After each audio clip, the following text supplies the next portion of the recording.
Hey everybody, it's Monica here with thatsimplelife.com, coming to you today with our weekly Simple Life tip. So a lot of times we live in smaller spaces and we will have guests, but guess what? We don't always have a guest room.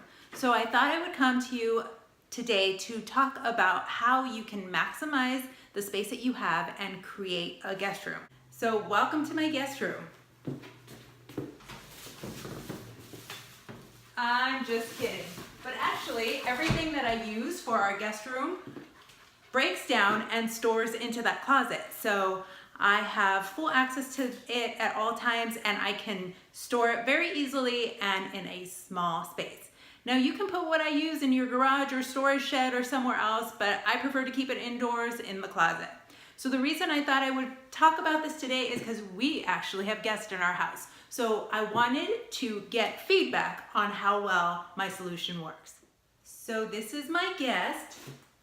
She's actually my sister. So she's gonna be really honest, because that's what sisters do, right? And I'm her little sister, so I have to be even more honest. Well, they can tell you're my little sister. Hello.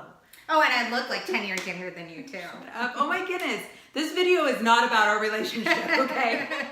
Okay, so let me show you our guest space and then we'll talk a little bit more about how it's working. Cool. Okay, so we are standing in my office and let me show you a picture of what my office looked like before. And then here's a picture of how I had it set up yesterday before she came. And I also use a portable hanging rack for storage and things like that. So let me show you the room. Okay, so that is how the room looks now. This is what I usually use as my office. My desk is still in here, but I have moved around some furnishings in order to accommodate a foldable mattress and frame, which is pretty amazing. Where'd you go? I'm right here. Yay, surprise. Okay, no, seriously. So how was it sleeping on that bed last night? Oh, it was super comfortable. So, you know, I'm really picky with beds, and we have a very, and at home we have a very expensive hybrid mattress. But it seemed very similar to my mattress, and you said It's actually a memory foam mattress, but What's really cool about it is it folds. So I don't want to completely fold it up right now, but well, you know what? I'm just going to show it. It folds into 3 parts. Which I didn't even notice that. And it's funny, until you told me, I couldn't feel those cracks in the bed. I thought it was like a full-on mattress. So it folds into 3 parts. I bought a portable storage bag as well. You can put it in a hall closet, and then there is a bed frame below it that actually folds in half as well, so that fits in the hall closet too.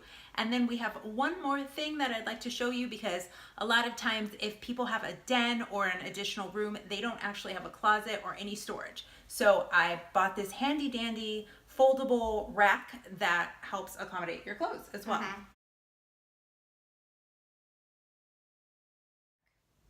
So that's it. So if you want a solution that you can put maybe in a guest room, an office, you can even do the solution in a family room or dining room. I don't have an extra space at home, and I want to buy one of these beds. So, and we do have a large area that I could just move our dining room table out of the way. Yeah, and maybe even get like a folding screen for privacy. That's or true. Whatever you want to do. But you can find a corner in your house for a guest room that feels comfortable, that you don't feel terrible about putting your guest on a fold out sofa mattress that is super uncomfortable and that is small and great for simple living.